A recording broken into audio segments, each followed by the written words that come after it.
पापडी चाट बनवण्यासाठी सर्वात पहिले आपल्याला रगडा तयार करून घ्यायचा आहे। यासाठी पांढरे वाटाणे आपण स्वच्छ धुवून घ्यायचे आधी आणि नंतर यामध्ये थोडंसं पाणी ॲड करायचं आहे आणि आपल्याला 5 ते 6 तासासाठी हे वाटाणे भिजत घालायचे आहेत। चाट बनवण्यासाठी आपल्याला चिंचेची आंबट गोड चटणी तयार करायची आहे। यासाठी मूठभर चिंच गरम पाण्यामध्ये आपल्याला भिजत घालायची आहे। पापडी तयार करण्यासाठी एक मोठी वाटी मैदा आपल्याला घ्यायचा आहे। यामध्ये अर्धा चमचा ओवा हातावरती क्रश करून आपल्याला यामध्ये ॲड करायचा आहे। चवीनुसार मीठ घालायचं आहे।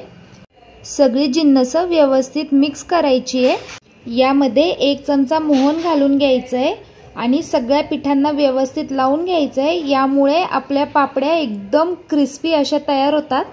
तुम्ही पाहू शकता आपल्या पिठाची मूठ तयार होते। याचा अर्थ एकदम छान असं मोहन आपल्या पिठाला लागलं गेलेलं आहे आणि यामध्ये थोडं थोडं पाणी टाकून आपल्याला एकदम घट्ट असं पीठ मळून घ्यायचं आहे। तुम्ही पाहू शकता एकदम घट्टसर असं पीठ आपण मळून घेतलेलं आहे पापडी बनवण्यासाठी। 10 मिनिटासाठी आता आपण हे डो रेस्ट करण्यासाठी ठेवून द्यायचं आहे। आपली चिंच व्यवस्थित भिजली गेलेली आहे। लगेचच मिक्सर जारमध्ये हे चिंच घालून घ्यायची आहे। यामध्ये 1 वाटी गूळ यामध्ये ॲड करायचं आहे आपल्याला। चिमूटभर मीठ घालायचं आहे। लगेचच यामध्ये 5 ते 6 खजूर आपल्याला घालून घ्यायचे आणि याची एकदम फाईन अशी पेस्ट तयार करायची आहे। आपली चिंचेची चटणी तयार झालेली आहे।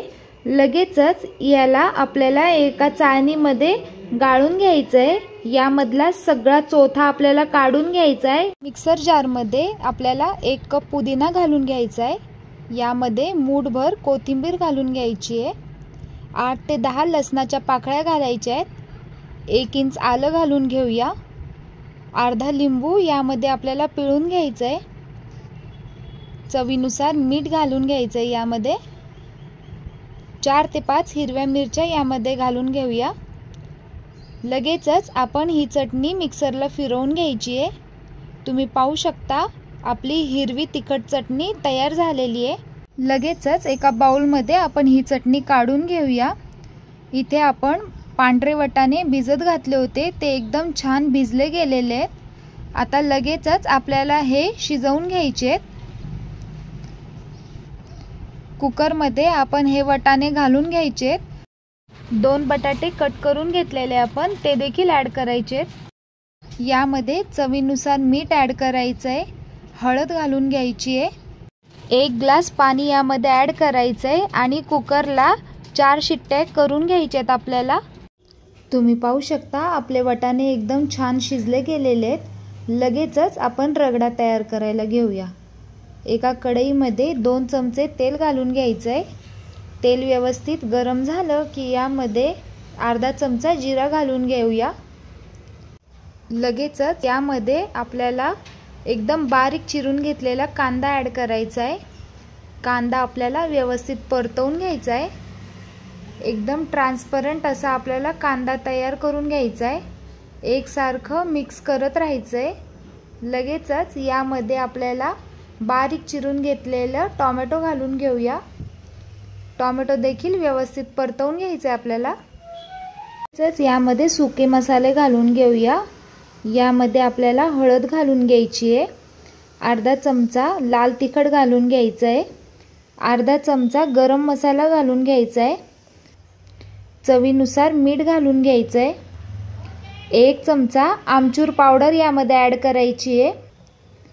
अर्धा चमचा काश्मीरी लाल मिरची पावडर ॲड करायची आहे। 1 चमचा अद्रक लसणाची पेस्ट ॲड करायची आहे आणि आता हे सगळे मसाले आपल्याला एकसारखे परतवून घ्यायचे। एकसारखं आपल्याला हे मसाले हलवत आपल्याला हे परतवून घ्यायचे। मसाले आपल्या तळाशी लागणार नाही यासाठी आपल्याला यामध्ये थोडंसं पाणी ॲड करायचं आहे आणि पुन्हा एकदा आपल्याला हे मसाले व्यवस्थित परतवून घ्यायचे। लगेचच यामध्ये आपण शिजवून घेतलेला वाटाणा आणि बटाटा ॲड करायचा आहे। पुन्हा एकदा आपण हे व्यवस्थित मिक्स करून घेऊया। सगळे मसाले एकसंध करण्यासाठी यामध्ये आपण थोडं पाणी घालून घेतलेलं आहे। आपली भाजी एकसारखी आपण हलवत राहायची आहे। तुम्ही पाहू शकता आपला हा रगडा तयार झालेला आहे। रगडा आपण थोडासा स्मॅश करून घेतलेला आहे, यामुळे एकसंधपणा येतो आपल्या या रगड्याला। लगेचच यामध्ये 1 चमचा धना पावडर घालून घेऊया। एकदम फ्रेश अशी कोथिंबीर यामध्ये ॲड करायची आहे आणि पुन्हा एकदा आपला रगडा व्यवस्थित मिक्स करून घेऊया। सुरेख कलर आलेला आहे आपल्या रगड्याला। एकदम टेम्पटिंग असा आपला हा रगडा तयार झालेला आहे। 10 मिनिटं झालेली आहे। आपला डो आपण रेस्ट करून घेतलेला आहे। आता एकदम छान असा आपला हा डो तयार झालेला आहे। लगेचच आपण पुऱ्या तयार करायला घेऊया। यासाठी थोडं पोर्शन आपण साईडला करून घेतलेलं आहे। थोडंसं पावडर डस्ट करायची आपल्याला आणि एकदम एकसारखी पातळ अशी आपल्याला याची चपाती लाटून घ्यायची आहे। एकदम पातळ असं आपल्याला हे लाटून घ्यायचं आहे। यामुळे एकदम क्रिस्पी असे आपले हे पापड्या तयार होतात। छोट्या वाटीच्या साहाय्याने आपल्याला या पापड्या कट करून घ्यायच्या आहेत। तुम्ही पाहू शकता अशा पद्धतीने आपण सगळ्या पापड्या कट करून घेऊया। तुम्ही पाहू शकता अशा पद्धतीने एका आकाराचे आपण पापड्या तयार करून घेतलेले आहेत। लगेचच याला फोकच्या साहाय्याने थोडे असे छिद्र पाडून घ्यायचे, यामुळे आपल्या या पापड्या फुलत नाही। आपल्या पापड्या लाटून झालेल्या आहेत। आता लगेचच आपण तळायला घेऊया। एकीकडे कढईमध्ये आपण तेल गरम करायला ठेवलं होतं। यामध्ये आपल्याला एक करून सगळ्या पुऱ्या सोडून घ्यायच्या आहेत। कढईमध्ये मावतील तेवढ्या पुऱ्या आपण एका बॅचमध्ये तळून घ्यायच्या आहेत। तुम्ही पाहू शकता एकदम सोनेरी कलर येऊस्तोवर आपल्याला ह्या पुऱ्या व्यवस्थित तळून घ्यायच्या आहे। गॅसची फ्लेम मीडियम ठेवायची आहे। दोन्ही बाजूनी आलटी-पलटी करत आपल्याला ह्या पुऱ्या तळून घ्यायच्या आहेत। एकसारखा कलर येण्यासाठी आपल्याला हे व्यवस्थित तळून घ्यायचं आहे। आपल्या पुऱ्या व्यवस्थित तळल्या गेलेल्या आहेत। आता लगेचच आपण ह्या काढून घेऊया। आपली सगळी प्रिपरेशन झालेली आहे। लगेचच आपण चाट तयार करायला सुरुवात करूया। सर्वात आधी पापडी आपल्याला प्लेटमध्ये सेट करून घ्यायची आहे। यावरती आपल्याला रगडा घालून घ्यायचा आहे।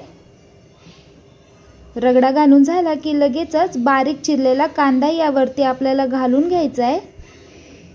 आपण गोड दही तयार केली होती ती आपण यावरती थोडी करून टाकून घ्यायची आहे। यावरती आपल्याला आंबट गोड चटणी तयार केली होती चिंचेची, ती देखील आपल्याला सगळीकडून थोडी टाकून घ्यायची आहे। बारीक शेव घेतलेली आपण, ती देखील आपल्याला या पापडी चाटवरती आपल्याला घालून घ्यायची आहे।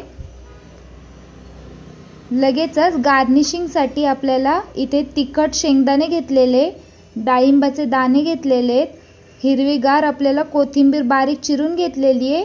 ही सगळे गार्निशिंग करून घ्यायची आपल्याला या पापडी चाटवरती। आपली पापडी चाट तयार झालेली आहे। तुम्ही पाहू शकता दिसायलाही अप्रतिम आहे आणि खायला देखील एकदम भन्नाट लागते। तुम्ही एकदा अशा पद्धतीने नक्की ट्राय करून पहा। कशी वाटली तुम्हाला रेसिपी कमेंट करून नक्की कळवा। आवडल्यास लाईक शेअर सबस्क्राईब करायला विसरू नका। भेटूया पुन्हा अशाच नवीन रेसिपी सोबत। Bye bye.